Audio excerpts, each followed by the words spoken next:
Al-Fatihah. A'udzu billahi minasyaitonir rajim. Bismillahirrahmanirrahim. Alhamdulillahi rabbil alamin. Ar-Rahmanir Rahim. Maliki yaumiddin. Iyyaka na'budu wa iyyaka nasta'in. Ihdinas siratal mustaqim. Siratal ladzina an'amta 'alaihim ghairil maghdubi 'alaihim waladdallin. Amin. Bismillahirrahmanirrahim. Qala al-muallifu rahimahullahu ta'ala wa nafa'na bihi wa bi umurihi fid daraini amin. Kita baca doa bersama-sama. Bismillahirrahmanirrahim. Allahumma rzuqna fahman nabiyyin wa hifzal mursalin wa ilhamal malaikatil muqarrabin birahmatika ya arhamar rahimin. Ini doa nuntut ilmu. Rabbi zidni ilman warzuqni fahman. Jadi kalau kita waktu di madrasah atau di sekolah, bahkan di bangku kuliah, biasanya guru, ustadz atau dosen sebelum memulai pelajaran membaca doa. Kenapa harus membaca doa? Biar turun keberkahan. Ibu, bapak mau makan baca doa dulu. Allahumma barik lana fima rozaqtana wa qina adzabannar. Baca doa. Biar apa? Biar Allah berikan keberkahan. Apa makna berkah? Makna berkah itu bertambah kebaikan. Apa itu kebaikan? Kebaikan adalah pekerjaan yang kita lakukan sesuai dengan syariat agama Islam. Jadi yang kita lakukan setiap waktu, setiap saat, jangan lupa untuk selalu berdoa. Bahkan selesai sholat, ya tadi imam kita sudah memandu, selesai sholat kita baca doa lagi. Agar apa? Agar Allah berikan keberkahan. Maka biasanya di majlis-majlis ilmu itu ada para ustadz, para kiai memulai membaca kitab dengan membaca doa. Jadi kami awali dengan ucapan dari Al-Habib Abdullah bin Alawi Al-Haddad. Qalal muallifu rahimahullahu ta'ala wa nafa'ana bihi wa bi umurihi fid daraini amin. Bismillahirrahmanirrahim. Wa man qassara anid du'ai ilallahi wa ila dinihi minal muta'ahhilina lahu ma'at tamakkuni minhu fa innahu dakhilun tahta umumil wa'idil waridi fi haqqi man katama ma anzalallahu minal bayyinati wal huda wa fi dzalika wa'idun syadidun wa adzabun wabilun wa dhammun minallahi balighun. Qala Allah ta'ala innal ladzina yaktumuna ma anzalna minal bayyinati wal huda min ba'di ma bayyannahu lin-nasi fil kitab ulaika yal'anuhumullah wa yal'anuhumul la'inun. Wa qala ta'ala innal ladzina yaktumuna ma anzalallahu minal kitab wa yashtaruna bihi samanan qalila ulaika ma ya'kuluna fi butunihim illan nar ila qawlihi ta'ala fama asbarahum 'alan nar. Jamaah yang dimuliakan Allah, kami coba terjemahkan apa yang tadi kami sudah baca. Fa inna jami'a dzalika min anwa'ihi wa aqsami wa man qassara anid du'ai ilallahi wa ila dinihi minal mutaahhilina lahu ma'at tamakkuni minhu. Dan siapa saja yang kurang atau tidak memaksimalkan diri untuk mengajak kepada jalan Allah dan kepada agamanya, di antara orang-orang yang memiliki keahlian untuk hal itu serta berpeluang untuk melakukan hal itu, fa innahu dakhilun tahta umumil wa'idil waridi fi haqqi man katama ma anzalallahu minal bayyinati wal huda. Maka sesungguhnya orang tersebut masuk di bawah ancaman yang datang kepada hak pribadi orang yang menyembunyikan sesuatu atau keterangan yang diturunkan Allah berupa minal bayyinati wal huda, berupa penjelasan dan petunjuk. Wa fi dzalika wa'idun syadidun wa adabun wabilun wa dhammun minallahi balighun. Dan mengenai hal yaitu yang di atas tadi, terdapat ancaman yang keras dan siksa yang menyakitkan atau pedih, dan kecaman dari Allah berupa peringatan yang keras. Jadi makna dari tulisan yang ditulis oleh Habib Abdullah bin Alwi Al-Haddad adalah kita dilarang untuk menyembunyikan ilmu. Kita dilarang untuk menyembunyikan ilmu. Terutama ilmu apa?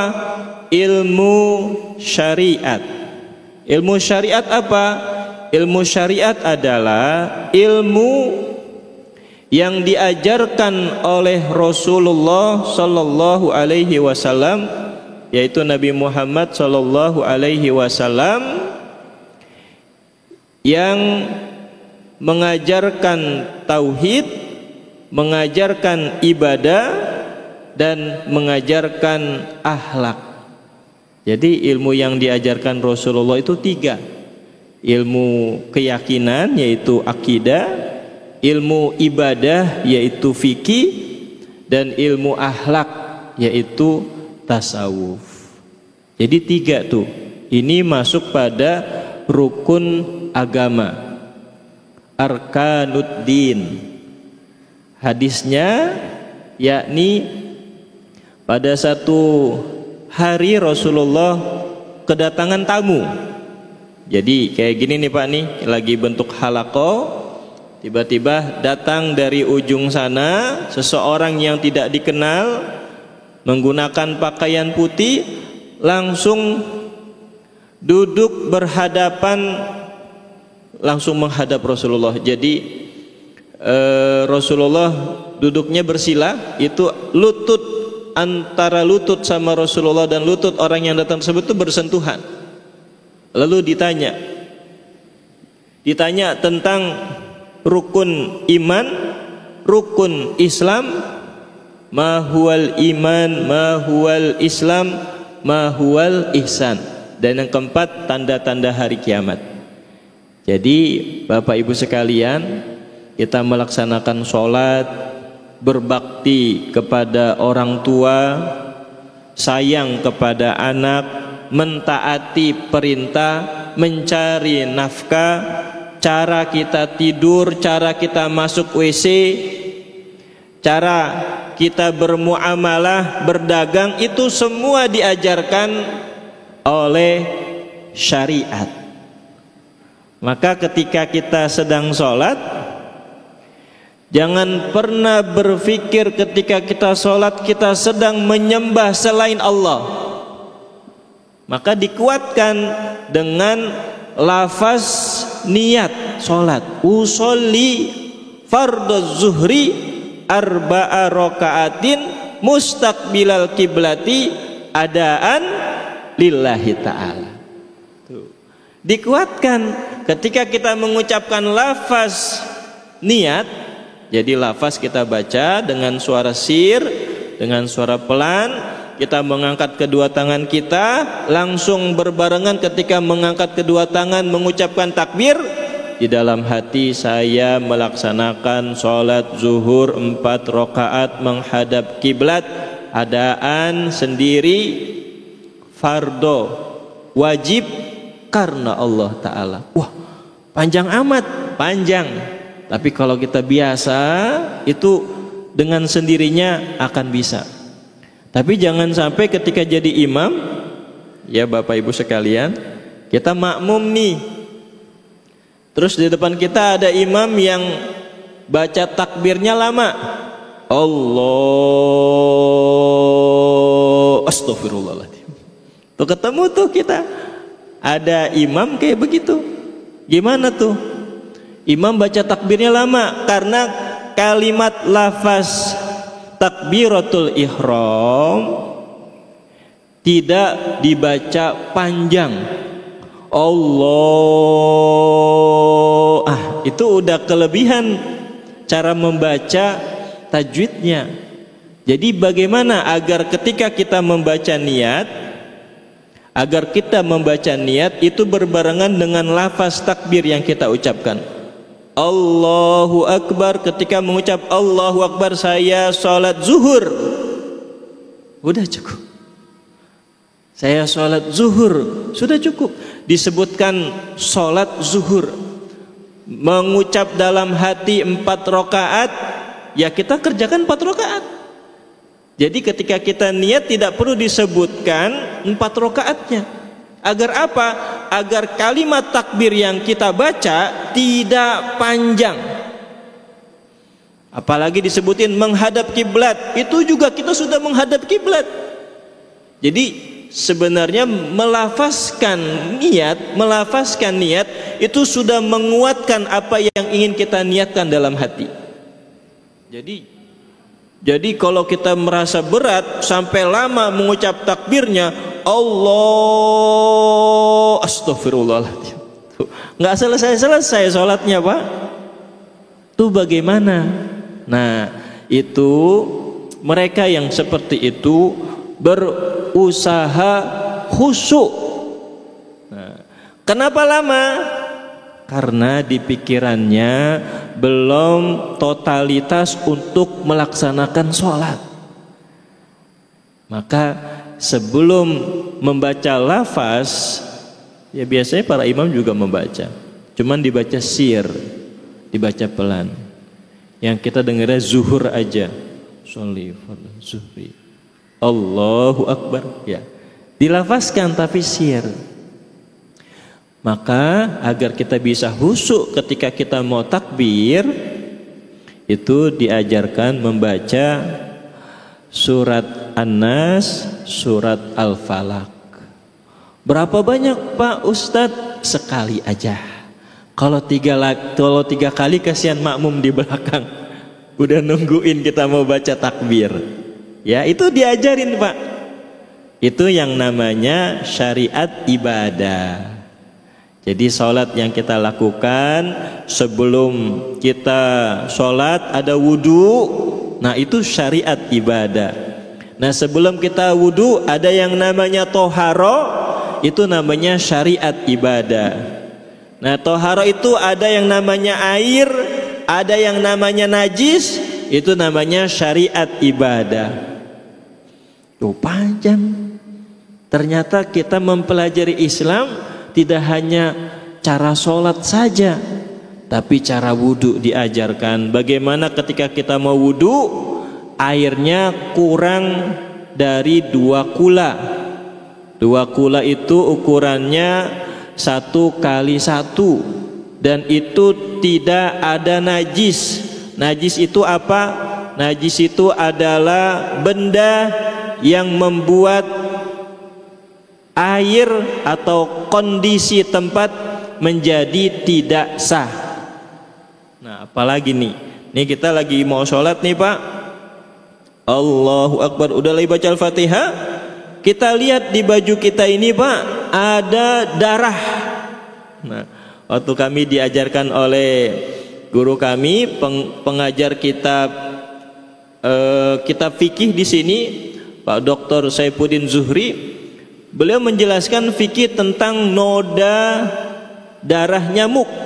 Nah, kalau ukurannya kecil itu masih dimaaf, ya ukurannya kecil. Tapi kalau udah bentuknya logam itu sudah tidak dimaaf. Jadi ketika kita mau sholat nih, ibu sekalian, bapak, terus di baju kita ada darah dan bentuknya besar, nah, sholatnya diapain? Diterusin apa dibatalin? Sholatnya dibatalin karena waktunya masih panjang. Kalau ibu sholat nih udah mendekati asar nih, ceritanya mau sholat zuhur udah mendekati asar. Kalau sholat saya dibatalin, saya nggak dapat waktunya nih.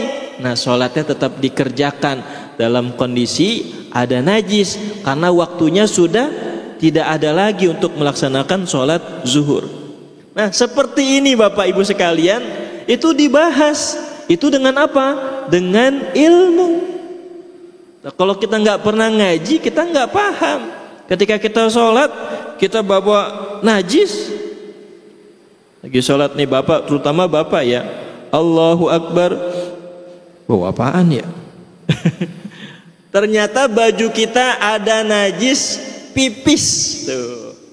Apalagi yang punya anak kecil, diperhatikan pakaiannya ketika mau sholat, karena bayi itu sudah najis. Nah, najis ini ada air kecil perempuan, ada air kecil laki-laki. Nah, kalau perempuan itu harus dibersihkan, harus dihilangkan nodanya, baunya, rasanya, rupanya. Dan laki-laki itu cukup disiram saja kalau usianya masih menyusui. Itu dibahas dalam apa? Dalam fikih ibadah di bab toharo. Panjang kan urusan ini. Ini belum masuk cara kita mau ke kamar mandi seperti apa, itu diajarkan. Agar apa Bapak Ibu sekalian? Agar ibadah yang kita lakukan itu seperti persembahan. Sholat nih 5 waktu yang kita kerjain itu persembahan seorang hamba kepada Tuhannya. Ketika kita memberikan kado nih Bapak Ibu sekalian, ngasih kado nih, kita lihat dalamnya udah bagus nih, tapi ketika di luar kok bungkus kadonya lecek ya, atau robek, ganti itu luar biasa. Ketika kita memberikan persembahan kepada manusia, kita inginnya sempurna. Maka ketika kita berikan ibadah yang kita lakukan kepada Allah Subhanahu wa taala juga harus sempurna. Yaitu sempurna yakni dalam tata cara ibadah. Jadi kita nggak boleh menyembunyikan ilmu. Ketika kita sudah paham satu perkara tentang toharo dan kita ditanya oleh teman, oleh tetangga yang nggak paham toharo, kita sampaikan ilmu yang kita miliki ketika kita belajar di madrasah, atau kita belajar di majelis taklim, atau kita belajar di bangku perkuliahan, disampaikan. Agar apa? Ilmu yang Allah berikan kepada kita, ketika ilmu itu disampaikan, ketika ilmu itu diberitahukan, maka ia semakin bermanfaat. Beda dengan MLM, Pak. Kalau ilmu itu bukan metode keuangan nanti pembagiannya dapat sekian, tidak. Tetapi ilmu yang kita punya, kita sampaikan kepada orang lain, dan orang lain menyampaikan kepada keluarganya, dan keluarganya melaksanakan, semuanya mendapatkan pahala tanpa mengurangi pahala dari orang-orang yang menyampaikan ilmu tersebut. Semama kita 10 nih pahalanya nih, kita sampaikan ke seseorang, dia dapat 10, dia laksanakan dapat 10, semua sama-sama 10. Tidak ada saya 100, di sini 50, di situ 10, tidak. Tetapi semuanya sama. Jadi ilmu yang kita miliki menyampaikan kepada orang lain dari sisi pahala itu semuanya sama.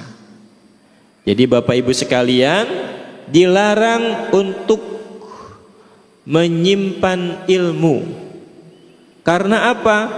Karena ketika kita menyimpan ilmu, itu mendapatkan ancaman yang keras, siksaan yang menyakitkan. Jadi ini sebenarnya yang kami sudah baca surah Al-Baqarah ayat 159. Ini tentang ultimatum Allah Subhanahu wa taala kepada ahlul kitab. Bani Israel termasuk ahlul kitab, pengikut Nabi Musa. Nasrani ahlul kitab, pengikut Nabi Isa.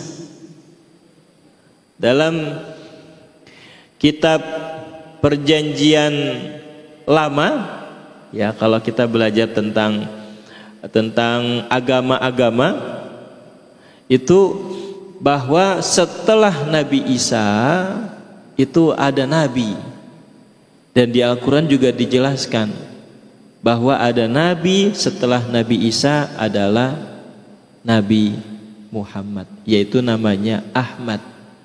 Tetapi ahlul kitab ini menyembunyikan persepsi mereka. Nah, ini tadi ibadah sudah ya Pak ya. Nah, kita sudah masuk kepada masalah keyakinan atau akidah. Tanpa kita menyampaikan kepada saudara kita yang berbeda agama, ini buat keyakinan kita masing-masing, bahwa setelah Nabi Isa itu urutan di nama-nama Nabi dan Rasul 1 sampai 25, Ilyas, Ilyasah, Yahya, Isa, Muhammad. Tuh. Kalau di nasab kenabian, kenabian dari Nabi Abul Anbiya, yaitu Nabi Ibrahim, karena orang-orang ahlul kitab menyembunyikan kebenaran, terutama kebenaran tentang penutup para nabi, yaitu yang bernama Ahmad, Nabi Muhammad sallallahu alaihi wasallam. Jadi dari pohon nasab itu Nabi Ibrahim punya anak Ismail dan Ishak. Dari Ismail dan Ishak, Ismail itu keturunannya karena Nabi Ibrahim mendapatkan perintah untuk menaruh, bukan menaruh ya, Allah Subhanahu wa taala memerintahkan Nabi Ibrahim untuk membawa Siti Hajar dan Nabi Ismail ke tempat yang namanya Bakkah, yang sekarang namanya Mekah Pak. Itu padang pasir tandus, tapi Allah perintahkan Nabi Ibrahim untuk membawa istri dan anaknya, anak yang ditunggu-tunggu penantian lahirnya, diperintah Allah Subhanahu wa taala untuk dibawa ke lembah yang tandus namanya Bakkah, dan sekarang Mekah. Lalu kalau dalam kisah, kalau Bapak baca sirah tentang Nabi, ketika Nabi Ibrahim membawa Siti Hajar dan Nabi Ismail alaihi salam, lalu Hajar bertanya, "Ya Ibrahim, apakah ini perintah Allah?" Nah, namanya istri berbakti ya Pak ya. Lalu Ibrahim menjawab, "Ini perintah Allah." Maka Hajar menyampaikan, "Kalau ini perintah Allah, maka Allah tidak akan menyia-nyiakan kami di sini," yaitu Siti Hajar dan Nabi Ismail. Maka ketika kejauhan, Nabi Ibrahim berdoa, ya, di tanah, di tempat yang tandus tersebut Nabi Ibrahim berdoa. Maka ada surah Ibrahim. Nabi Ibrahim berdoa agar tempat ini dikaruniai buah-buahan, dikaruniai air, dikaruniai tempat yang makmur. Padahal itu tanah tandus Pak. Itu bukan tanah, lembah yang tandus, nggak ada air, nggak ada tanaman. Tapi karena Siti Hajar berkeyakinan ini perintah Allah, maka Allah tidak akan menyanyiakan Siti Hajar dan Nabi Ismail. Maka di kejauhan Nabi Ibrahim berdoa. Maka ini buat kita yang sudah berumah tangga, Bapak Ibu sekalian, harus kuat.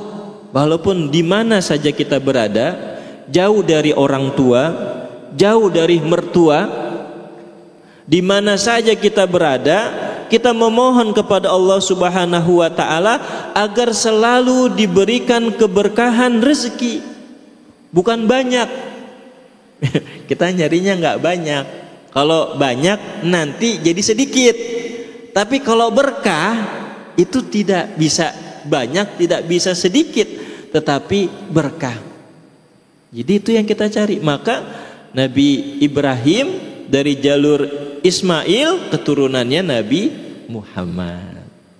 Nah, kalau Nabi Ishak sampai Nabi Isa itu disebut dengan, dari keturunan Nabi Ishak ada Yakub, bapaknya Yusuf, itu dikenal dengan Israel.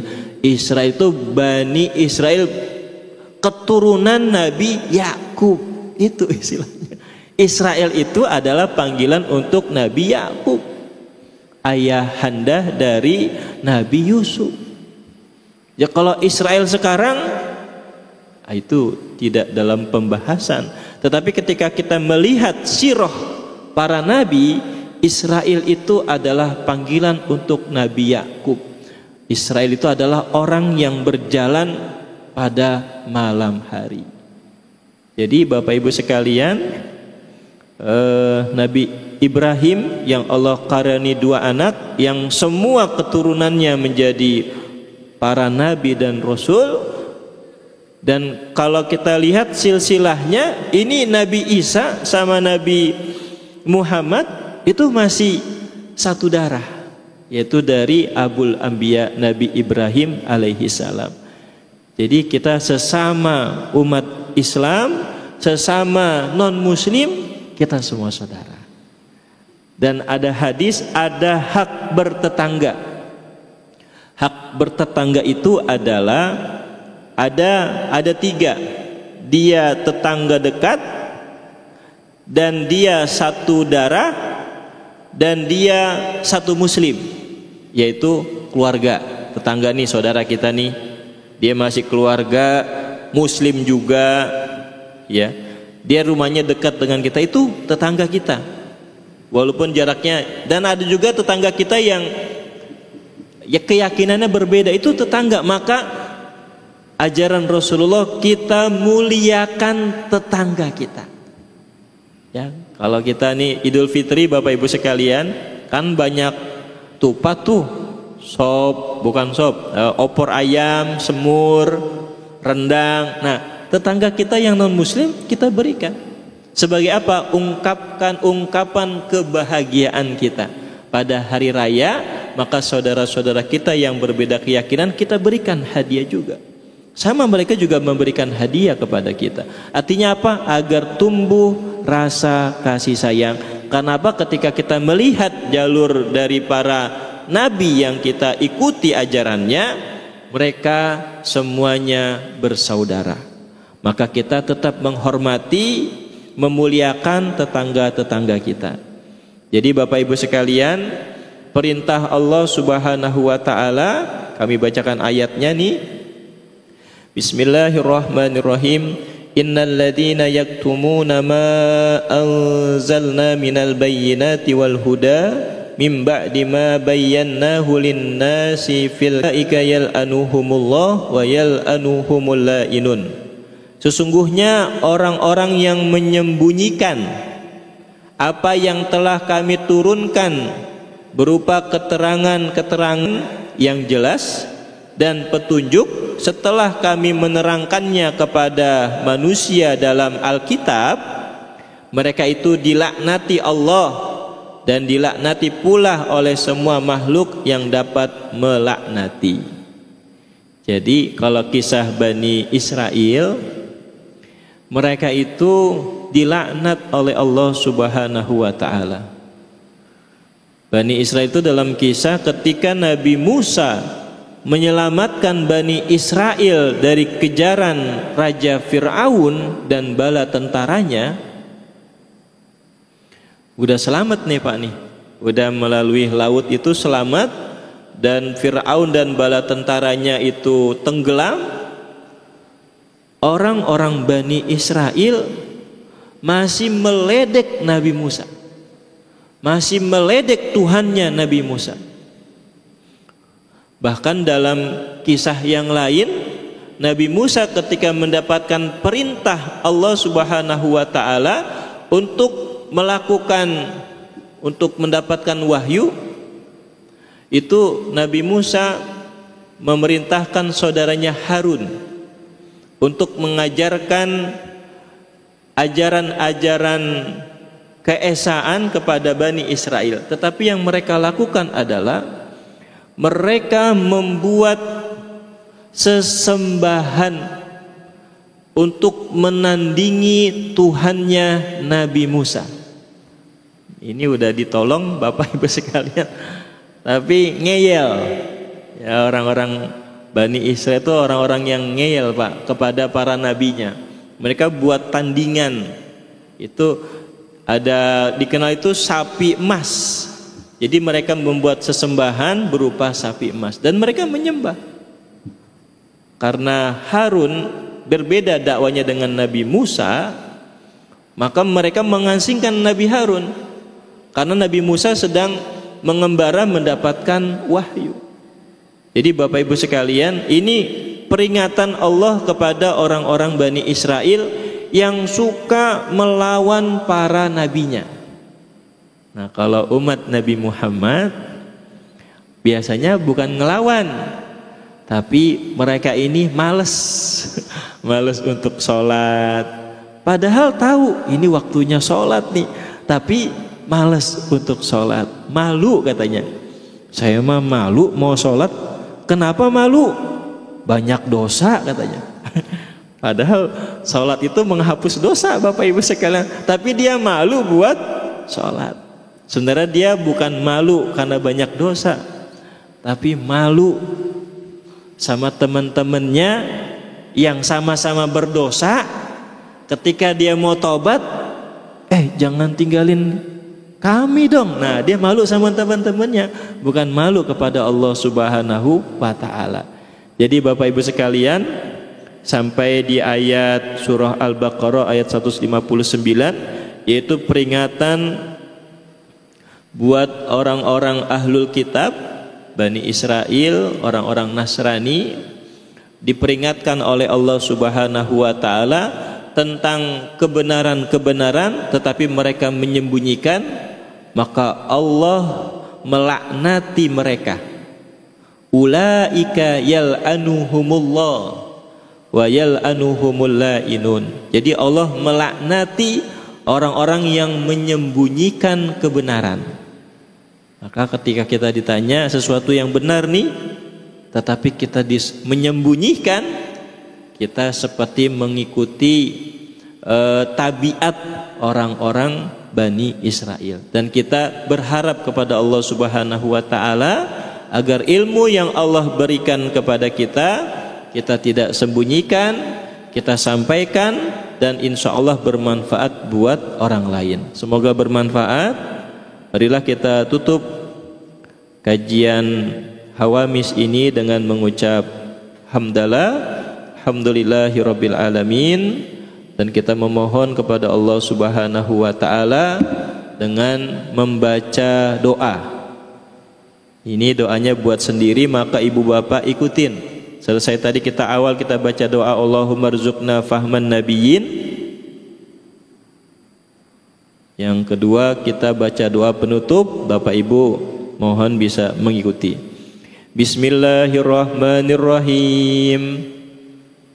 Allahumma aghnini bil ilmi wa zayyini bil hilmi wa akrimni bit taqwa wa jammilni bil afiyah birahmatika ya arhamar rahimin. kita tutup dengan membaca doa penutup majelis. Bismillahirrahmanirrahim. Subhanakallahumma wa bihamdika asyhadu an la ilaha illa anta astaghfiruka wa atubu ilaih. Terima kasih.